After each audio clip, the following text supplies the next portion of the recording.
Everybody sing that shit.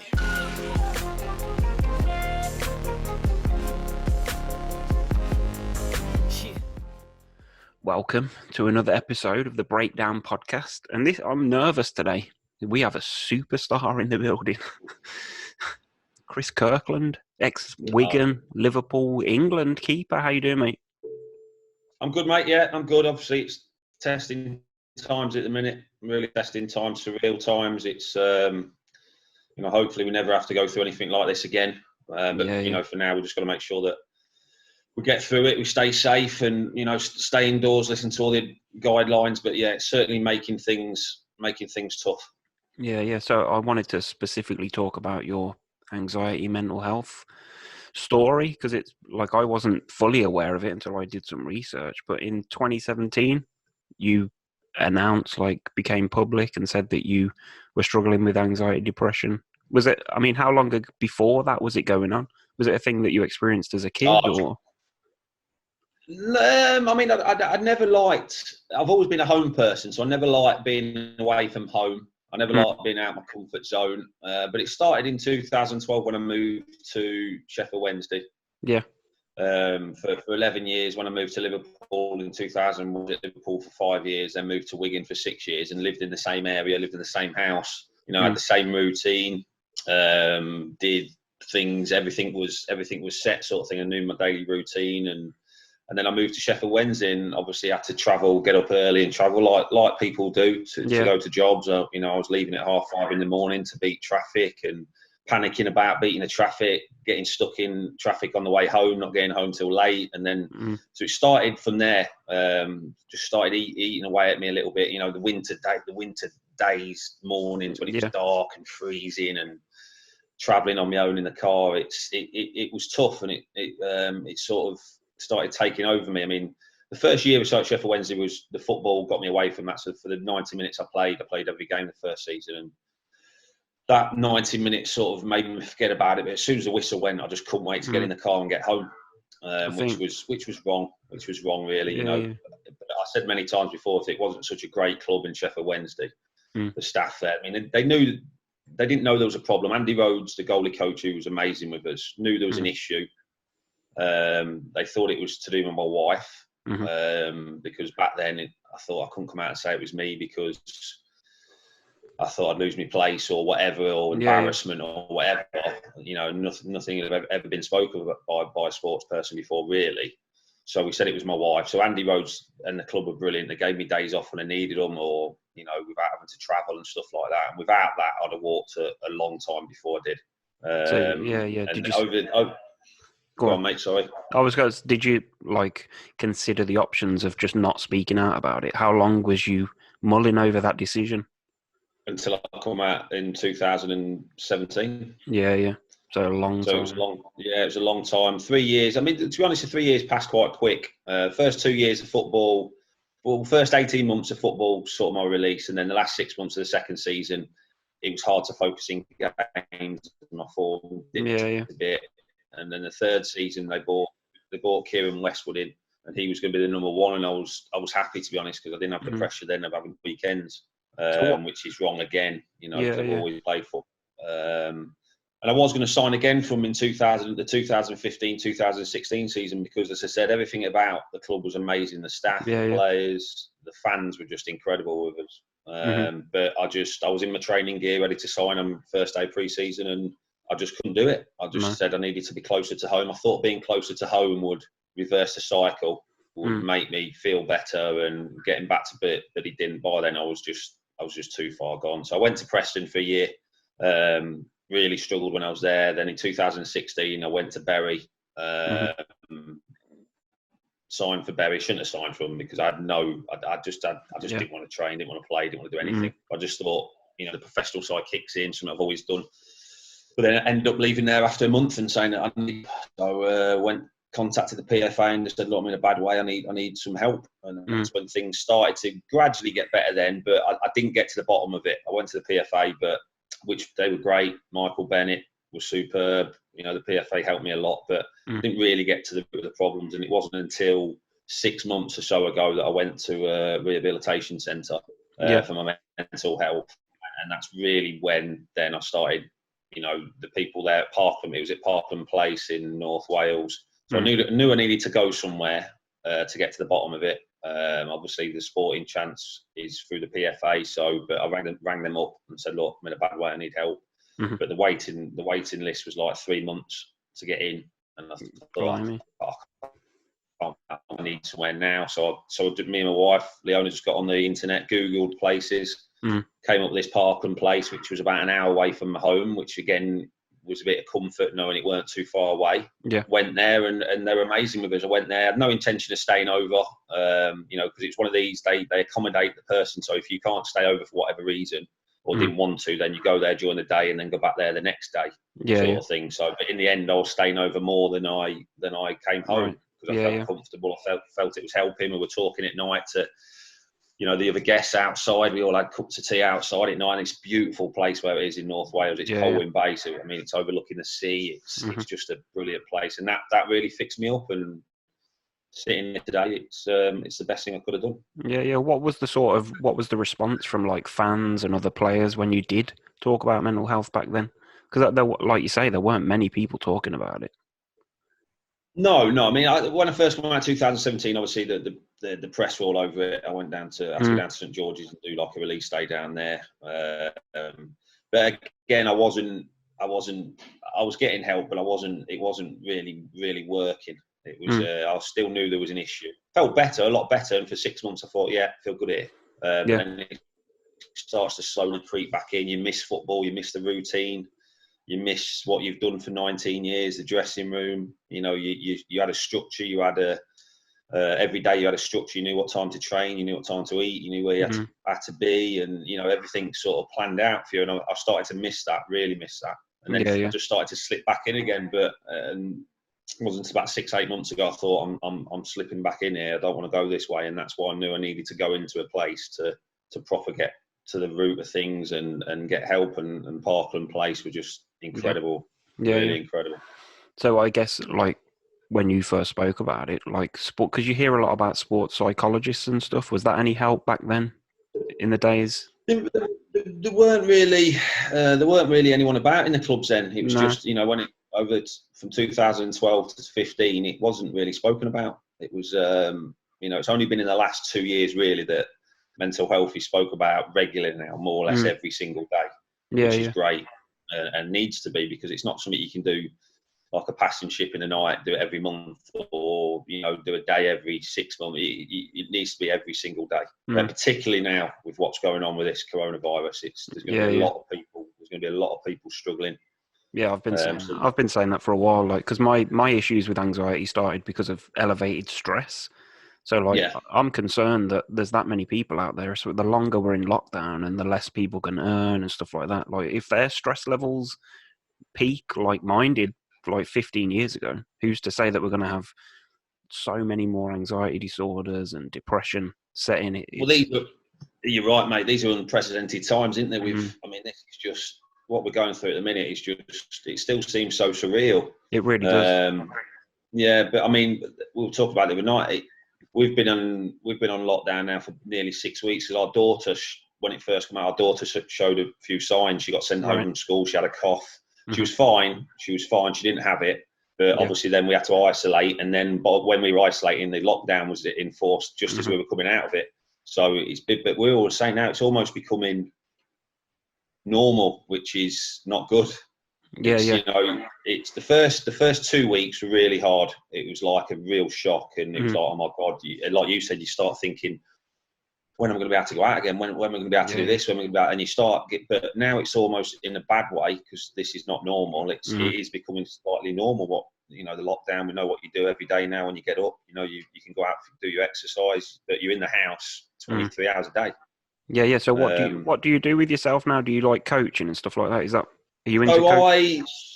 I'm trying to do a lot of stuff now. So I'm doing quite a lot of stuff for the LFC Foundation, which I was meant to be starting up with them before this started off, but obviously that's been put on the back burner now. So we're just coming up with stuff to do on the internet, online.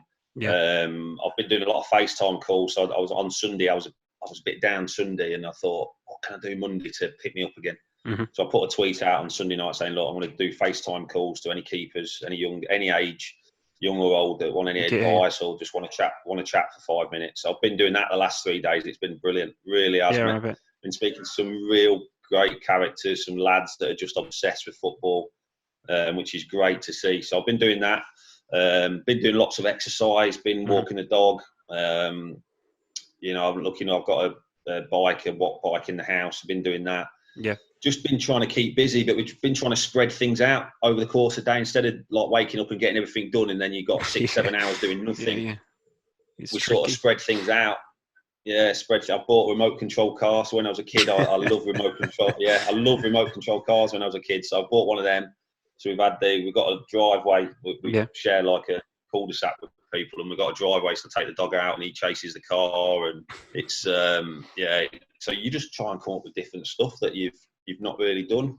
It's mad, isn't it? Because nobody can prepare for this. It's like we're all in the same boat. It's really weird. Like I've been agoraphobic. I don't know if you're familiar with that, but like being afraid to leave your home and stuff. So agoraphobia is when you're homebound, pretty much. Right. So I've been through that in the past, and I've had episodes recently where I felt like that. So I'm kind of used to staying at home. I work from home. I work for myself from home. So like nothing's really changed. The only time I notice it is when I go to the shop, and it's just like quiet distance between people. Well, it's here, isn't it? I like it. I've said that. No, I like it.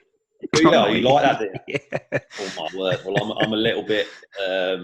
It's weird, isn't it? Because now in the street, like you go out when you do even a few hour exercise, it's just so not normal. Like moving out of the way and you see somebody coming towards you, and you walk in the middle of the road, and a lot of people now just not even saying hello or anything like that. They're just, it's weird, isn't it? Yeah. I think it started out with good intentions and people were friendly and jovial. Now it's got a bit serious, a bit mundane. It is, and I go out. I don't let my daughter or my wife go out, so I don't want them. So I go out and do the shopping and do bits and bobs, and they go and do a walk together with a dog. But just you've got to stick to the rules. We're not gonna. The longer people keep breaking them and keep putting people at risk, the longer this lockdown's going to go on. Yeah, definitely, man. Scary times.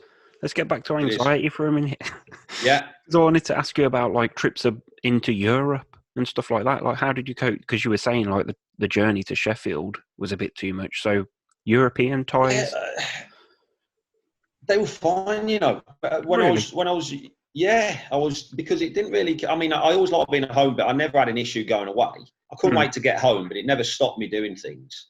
When I was at Liverpool, I suppose it's in the environment you're with as well. Liverpool was just amazing. I've always right. I mean, we travelled. Oh, you're a Liverpool fan? Yeah, my first game was 1988 when my dad used to take me up from Leicester on the bus. So I was standing them days in the cot. We used to stand in the cot. It wasn't really an issue. I mean, didn't have kids there. I think when kids come along as well, that sort of you don't want to go away from home then. You want to be around them. So obviously in my early part of my career, it was just me and Leona.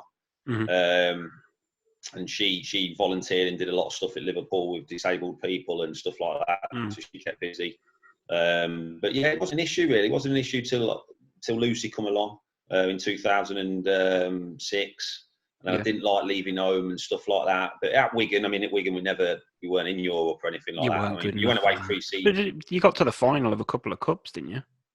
I'd left by then. Oh, did you? I'd left Wigan by then, yeah. Ah, blimey. But we went away but we had such a great squad at Wigan. Yeah. We used to socialise off the pitch, all the partners, all the kids. We used to get together on Sundays. And so that made it going away was, to be honest, I loved it at Wigan. I loved going pre-season wherever we went. It was good times, really good times. Would you say that was your best playing experience being at Wigan? Yeah.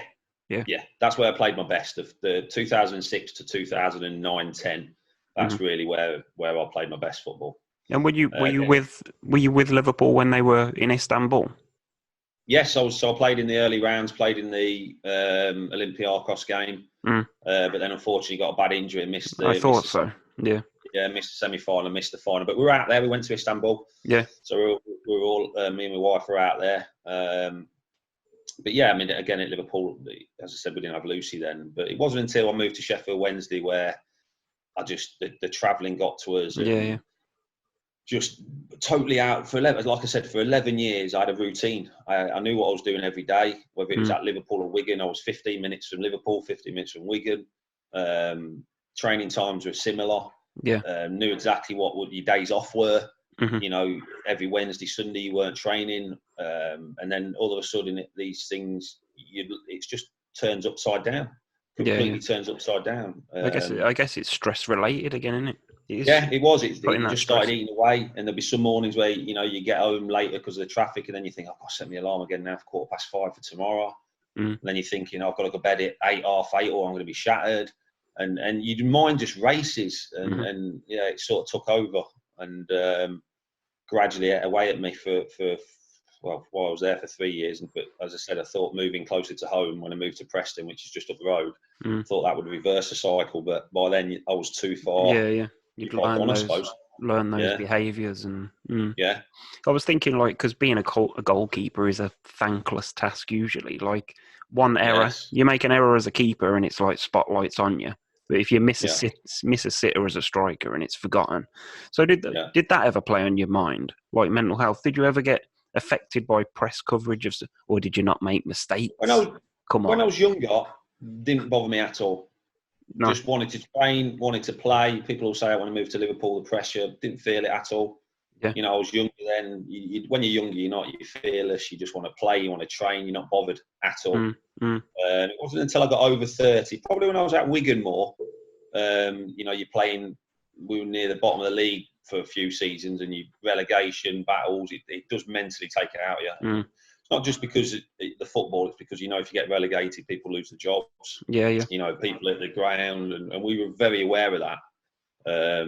What would happen if we did go down? And it does. And I was captain there as well for a season, and it is tough. It mentally drained. I remember some games coming home when we'd lost or we'd won, and we'd move away slightly from the relegation zone, and it's like, and you just have to try and switch off. But then you're back there Monday morning preparing for the next game, and it just take its toll. And you're very aware of what's at stake when you're older. But when you're younger, you're not bothered. You just want to play. You just, it's not until you get older you realise some of the magnitude of the games that you're playing in.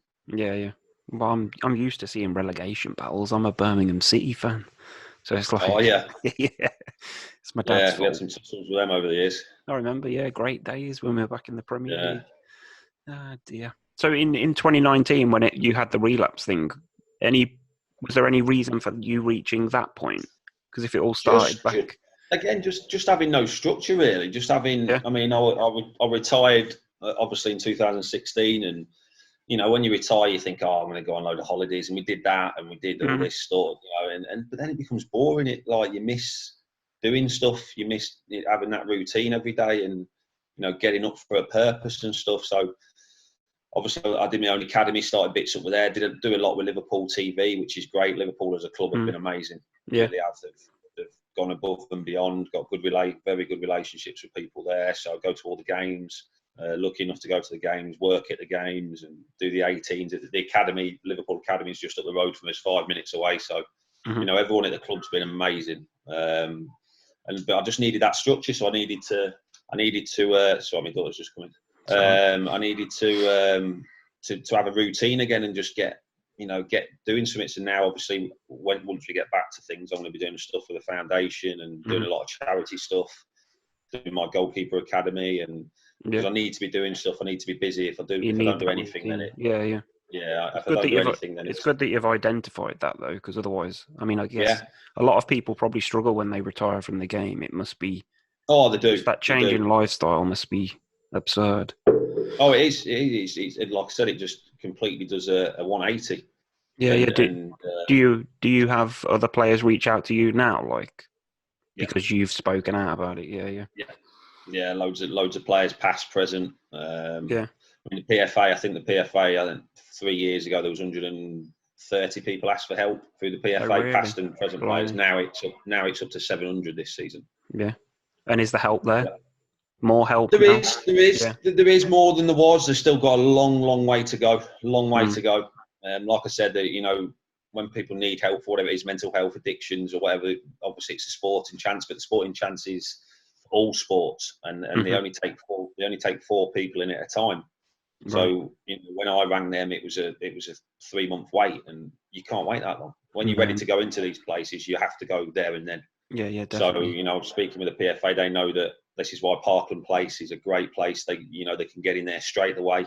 And there needs to be more places up and down the country for sports people, not just for sports people. I didn't do this just for sports people. It was for society in general. A lot more's got to be done, and like we keep saying, particularly now, there's going to be a lot of people that are struggling now. But when we get out of this as well, there's going to be a lot of people struggling, as you said. I think so. Going to lose their jobs and finances and stuff like that. So it's going to be testing times for a good few years now, I think. Yeah, it's going to be tricky. So let's talk football for a minute.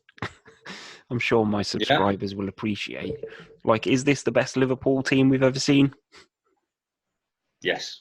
You reckon? I get asked this all the time, and it's tough. And I don't like comparing this team to the team of the 80s and early 90s. I remember like the Ray Houghtons and the Rushy, Aldridge. It's disrespectful to compare the teams.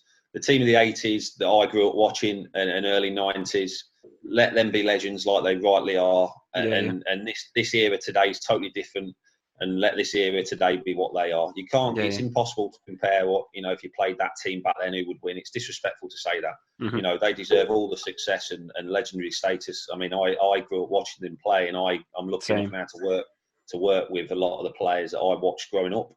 Like Ray Clements, Bruce Grobbelaar, John Holt, Ian Rush, Brilliant. John Barnes. I get to work with them regularly now, which is, for me, is amazing. They're your heroes. Yeah, they are. I Yeah, grew up watching brilliant. them play. And they're all fantastic with us. They're brilliant and reminisce about the old times, and it's amazing. But the team of today it's a special team as well in their own right. What it really is. This season, I mean, it's just not typical. It's sour. Obviously, what's happened. It's crazy, isn't it? How long? How many years? Has it been 18 years or something like that? Since it's been over 30 years. Oh, is it? Blimey, that's even more then. Yeah, over 30 years. Do you think will they get to finish the season? Do you reckon? Honestly, don't know. No. I honestly don't know. Listen, football's not important at the minute. Saying that, it is when it comes back, when we get back to playing, because I think people realise now just how big of a part it plays in people's lives. Sports as a whole, definitely. People work all week, work their socks off all week in jobs that they probably don't want to be doing, and look forward to the weekends when they can go and watch a football game and watch it. So when football comes back, I think it's going to be a massive plus, and I think it'll be better than ever. But at the minute, it's not important at the minute. It's health's more important. And once we get that sorted out, having football back is going to be amazing. But it's going to be good. I think it's going to be a while though. Unfortunately, before crowds are going to be able to go to games, I think it's going to be quite a long time. So whether this season, I don't know. I really don't know. It just all depends how long this lockdown goes on for. If it goes on for another 2 or 3 months, then I think it's impossible to finish the season. Yeah, it's hard to think of a way they could do it, even behind closed doors. I mean, because players can't stay 2 meters apart from each other. No. I mean, you see the SPL yesterday. The Scottish leagues have called time on their seasons. The SPL, okay. Yeah, the Championship, League One and League Two have called time on their seasons. The SPL have not done it yet, but I'd imagine they'll be if the other leagues have done it. I can't see the SPL being able to finish. So. I don't know. I really don't know what's going to happen. Really don't know. Yeah, it's going to be odd. I was going to question you, because I see a lot of people talking about anxiety these days. Because there's people that suffer with anxiety, but I think a lot of people get confused with nerves and anxiety. So I was thinking pre-match nerves. Did you ever struggle with? No. Again, not until it was nervous excitement more when I was younger. No. Yeah. Again, I keep coming back to it. When I got over 30, you start thinking about the game that you're just about to play and the importance of it, and you do get nervous. Yeah, I did when I got over 30. Before that, no, not at all. You just you're not bothered. You just wanted to play, do your best, and train and get on with things. But you understood. You understood that was just nerves. That's not a disorder. Nervous excitement. I think it is. But then it become a bit more nervous. Like I said, when you're going into a game knowing that you have to win. to pull away from the relegation zone, then it becomes a lot more nervous then. And what about like with fame and press coverage and stuff like that? Does that? To be honest, I've always had a good relationship with the press. I've never really had any negative stuff. I mean, I've had stuff in the street and when I've been out, people trying stuff and abusing you and stuff like that. But the press in general have been brilliant with us. You know, I've always tried to speak to people the way I like to be spoken to, show people respect, and you know. But obviously, you get some people that think they're above the law and think they can talk to you the way they want to talk to you. But yeah, in general, it's 99% during my career was fine. Yeah. Sounds good to me. You've had a good experience because you're a good keeper. Yeah. It's gone quick and it's looking back now, it seems like yesterday since I made my debut at Coventry. It's gone so just quick. Down the road. Really quick. It's gone really quick. I did an interview yesterday with Andy Turner, the Coventry Telegraph chap. Yeah. And he was there when I was there at Coventry, and we just got reminiscing about some times and when I was in the youth team and what we used to get up to in the youth team and all the pranks, because we used to stay together in a big lodge. There's 20 of us, 25 of us, and it used to be really good times. So, but it goes quick, and you know, I've been retired nearly 4 years now, and that seems like only yesterday. What's your greatest memory playing? My debut for Liverpool, as I said, always being a Liverpool fan. You know, standing on the Kop when I was 7 to then sign from and play from. That'll always be the highlight of my career. Yeah. Did you win? We didn't. We lost 2-1 in a cup game to Grimsby. It was 119th minute, just about to go to penalties after extra time. No. Thinking this is my debut, I'm going to be in front of the Kop, hopefully saving penalties. Yeah, you could have been the hero. And then Phil Jevons for Grimsby scored probably it is the best goal I've ever conceded. Really? From about 35 yards, it's just flew over me. I mean, I'm a yard above the bar diving, and the ball's just dipped at the last minute and gone right in the top corner. And of course, it was in front of 8,000 Grimsby fans behind the goal, and it was it was gutting because, as I said, another 30 seconds and it'd have been penalties on my debut, which was a dream. But yeah, I got beat, unfortunately. Did you win any trophies with Liverpool, like FA Cups, League Cups? Yeah, we got to League Cup finals. I played in the early rounds, played in Champions League, obviously, but got injured and missed finals. So really? Was that a recurring thing? Well, I got some bad ones. I did my cruciate at Crystal Palace, where I just collided with Daly Adebola. Ex-Blues player? Yeah, he was a big lad and totally accidental. We both slid in for a ball. I've come out to slide to get it. He slid in and knee to knee. He was a lot bigger than me, Daly, and bashed my knee up. I had a back problem at Liverpool, which needed an operation. Broke a wrist, broke fingers, and so the injuries happened at bad times. But I'd do it all again just to play one game for Liverpool. Yeah. And the England cap, how was that? Great, what an experience. Yeah, it was a long time coming. It was I got into quite a few squads, but there was a lot of good goalkeepers around. As well. So it was. So I'll just put that there. It was great. It was at Old Trafford. I wish it was at Anfield instead of Old Trafford, but it was against Greece coming at half time for Paul Robinson, I think it was.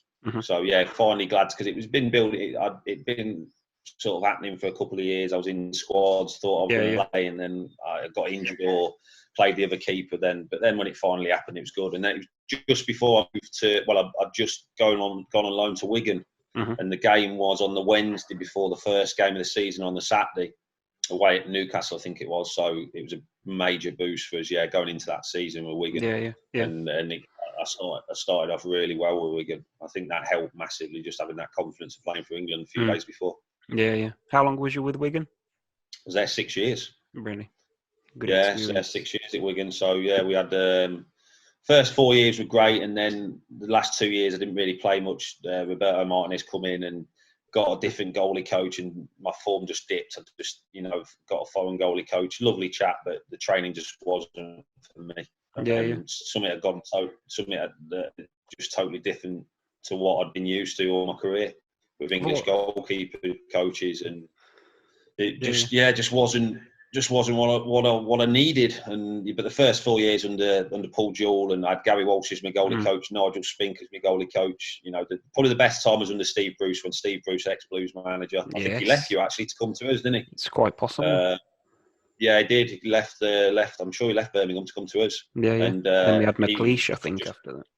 He was amazing. The atmosphere he got in the change room, the respect he got. And we did really well under Steve Bruce. Yeah, I like Brucey. Yeah, well, he played for Blues as well, didn't he, Brucey? Yeah, he's one of the best managers I've worked under. Yeah. Yeah, just as a man manager. Did you ever play against Liverpool for Wigan? Yes. And what is going through your mind when? Oh, I didn't like it. Like it. No, I didn't. Played at Anfield a couple of times. We got a 1-1 draw at Anfield, which actually led to us being to staying up. And, oh, really? Wow. Yeah, I think I was man of the match that game as well. So I got amazing reception off the fans. Yeah. I don't like playing against the team I've always supported and played for. Yeah, that must be really strange. And then you go home at night, watch Match of the Day, and then you're like, damn. Yeah, it's tough. But the fans at Liverpool give every keeper a great reception. But that was special that night. They welcomed us back, and it was amazing. Yeah, good stuff. So what are you doing now? Like I know you're doing the FaceTime stuff. Are you doing anything else with mental health? Tell us. We will be. I mean, obviously with Parkland Place, where I went to, I'm an ambassador for them, and okay, I was meant to be going back down and seeing people that were in there, but obviously with what's going on, you can't do that at the minute. So that's been put on the back burner. But always on the phone for them. I'm going to be doing a lot of stuff more with Liverpool as well going forward. But again, that's all on hold now. We can't do anything with that. Go and see people and stuff like that. So it's just until this thing's over and we can start getting back to a little bit of normality. Like I said, I think it's going to be unfortunately, it's going to be a while yet before we're allowed to do things like that. I agree. It's going to be a while. So we just have to get, there's good and bad days. Everyone's going to have that. No matter who you are, you're going to feel some days like you can't be arsed. But you've just got to. Exercise is a massive part for me. If I don't exercise, if I don't do something, then I feel lazy. I feel sloppy. I feel So I try and do something every day. Lucky enough, we've got quite a big garden out the back, so I play for my daughter's a goalkeeper as well. So okay.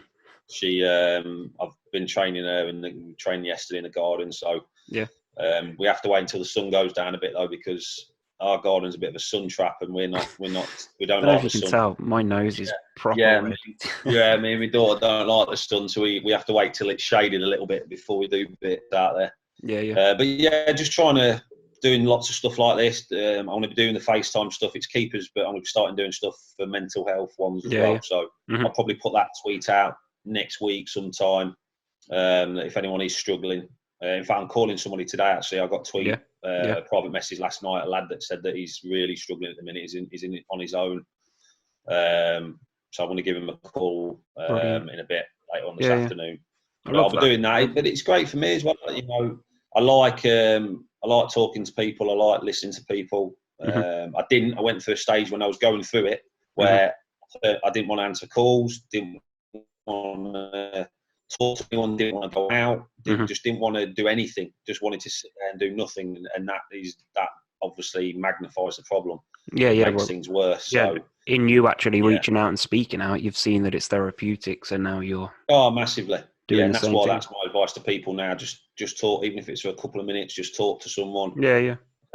Someone, don't, because it's easy just to sit there and do nothing, but that doesn't help. That just makes things a lot worse. I mean, that's why I do this podcast. Once you get talking as well, I mean, I'm sure there's some mornings where you don't want to do things, or you don't want to do a podcast, but once you get talking and you get into it, it does help you. It changes your mindset. It does. For the last few weeks, I've been doing I started a thing called the decaf coffee morning, where at 9 o'clock every morning I'm live streaming just for half hour, 40 minutes while I drink a brew, and it's just anything goes. So you've got subscribers to your website, yeah? I've got not on the website, but YouTube. We got 18,000 subs on there. Oh, but brilliant! The website's just information. Everything's free. I've never charged anybody for anything. No. It's never the intention. I'm not writing. What do you do? What's your normal job, if you don't mind me asking? I'm a web designer. Oh, you're a web designer? Yeah. Brilliant. from home. I've been doing that for like 10, 12 years. But the reason I Oh, started yeah. doing that was because I couldn't leave the house. So I just thought, what can I do? Right. Start my own business. But it's just, So do you think after this, so you can leave the house now? yeah. Well, I've been working on it for years and years. But Yeah. I go through phases. Like I've had a Yeah. bad phase a few years ago, but at the moment I'm Yeah. on a good trajectory. I feel like Right. Good. so. It's good to hear. It's just after I need to continue with my stuff. That's the Yeah, I'm sure you will. It'll be, again, I think possibly what's going to help you is it's going to be gradual. This thing's going to be, I think so. Yeah, so which could possibly help your situation. Because I don't think as soon as they lift the lockdown, it's not going to be right. Everyone to games again, everyone to pubs, everyone to all that. Exactly. That's going to be over. I live in Tamworth. I don't know if you're familiar with Tamworth. Yeah, Tamworth, yeah. Yeah. So I've been to the town centre in Tamworth twice in the last 2 years. Drayton Manor Park. That's right. Yeah, I used to go to Drayton Manor when I was a kid. Yeah. The Loads last time of times. I went in at Christmas, on Christmas Day in 2018, because I knew that it was going to be deserted. And I went out like 2 days ago around the town because I knew that it would be deserted. Yeah, that's the point. Yeah. That's what I've been saying to people. Like, yes, we are locked down, but still do something. Yeah, you have to. I remember Drayton Manor Park when Shockwave was first come out. I remember that. I remember going there. I never went on it. I was too terrified. Oh, it was a great ride. I went on Storm Force. Did you? Yeah. That's as much as my excitement goes. We took Lucy back, actually. I said, I'll have to take you where we used to go as a kid. So we went back a few years ago to Drayton Manor. Yeah. Yeah, it was good. Enjoyed it. You've been to Snow Dome? We've got that as well. The what, sorry? The Snow Dome? No, I've not been there, no. Are you not? No, I've not been there, no. I remember going there must be 20 years ago. And as I was walking through the foyer in there, and the Blues squad were in there because it was one of their kids' birthday parties. Oh, brilliant! I shook hands with Martin Granger. Did you? Yeah. Like it. Yes. Ex-left back, great player. Brilliant. That's about it, mate. I think we're good. Appreciate you joining. If you need anything else going forward, just give us a message or whatever. Yeah. And same with if you want any. I'll try and retweet your stuff. Brilliant. Can you just get out what we're doing at the minute as well? Is we've got Jack Knowles. He's actually from Birmingham. Okay. I don't know if you know, mate. The Yapper. Have you heard of Yapper? I seen it on your Twitter feed. Yeah. So he contacted me. What's he going back now? Probably about 3 years ago now. Mm-hmm. With an idea, all his own idea, just saying about this app. There's no photos, no likes. Yeah. It's literally communication. Mm-hmm. So you can set the screen tone, how you're feeling, smiley face, put how you're feeling, and then obviously people can get in contact with you if they see you're not feeling great or whatever. Mm-hmm. So that, I think, said the other day, since this lockdown's been started, it's been a 70% increase in people using Yapper. Yeah, we did it for free. It's free to download, like you do this. Mm-hmm. We're not in it for any money at all. He'd come up with an idea. If he'd rang me and said, or got in touch and said, listen, I've got an idea here, we're going to make loads of money doing it, I wouldn't have done it. Yeah. I wouldn't have done it, but he didn't. He said, this is going to be free for everyone across all platforms, Android, iOS. What I'll do, I'll have a look. I'll get the links for it. I'll stick them in the description of the video. Brilliant. But he's there's loads of stuff. There's going to be more stuff like meditation sections, fitness sections. There's local help section on it. So if you wherever you are, if you put I need help on it, it pinpoints where your local help is, wherever you are in the UK. And I was speaking to him the other day. It's been downloading like 170 countries now, which is great. And again, it's free. Yeah. That's the best part. The best, the better for people. Yeah, love it. Nice one. Cool. All right, mate. Well, listen, great talking to you. Yeah, man. Take it easy. And if I can help you in any way as well, mate, just give me a message if you need a chat anytime or whatever. Just really appreciate it, man. Same goes. Keep doing what you're doing, and don't hide away, mate. Keep doing things gradually.